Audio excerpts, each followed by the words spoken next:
If we look back through our Maori history, people in the arts were highly regarded in society, and those skills that they carry were uplifted, I suppose. I think they understood the process was good for our people, and not only for our minds, but for our wairoa, like you say.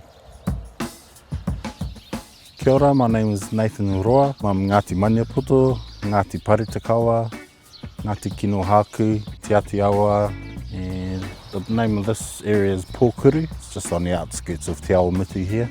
This is family trust land, which I'm lucky enough to be able to live here with all our whānau. Hastings was where I was born and raised, but it never really felt like home for me.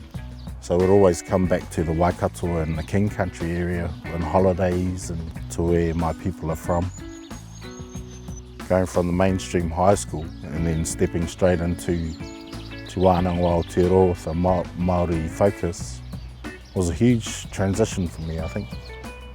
Being exposed to Māori education had a lot to do with where I am now, yeah. When I started at the Wānanga, we went through a decolonisation course, and that was huge for me, just to look for a different lens and challenge my beliefs and thoughts that I'd built up in my childhood, you know.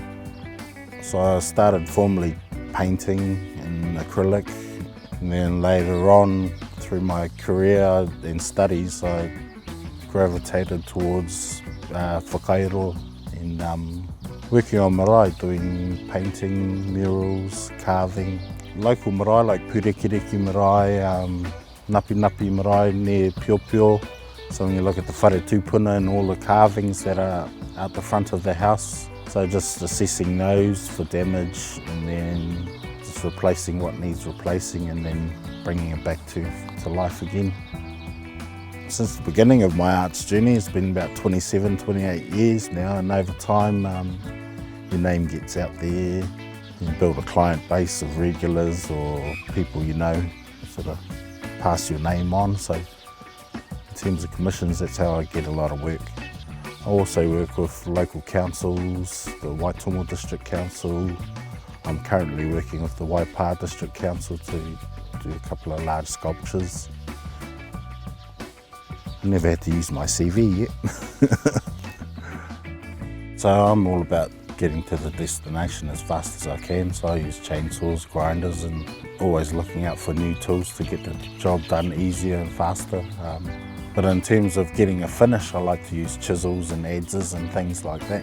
Yeah, most of my carvings are carved from top to bottom, really.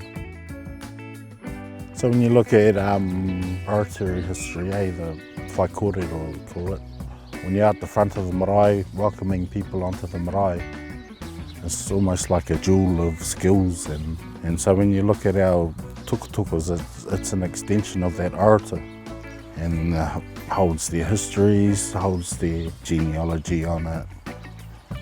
I suppose it's sort of like rosary beads too.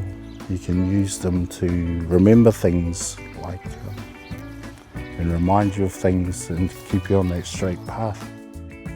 Every sort of project is a different thing, and I get to express my deepest thoughts and just share sort of my inner world with the rest of the world.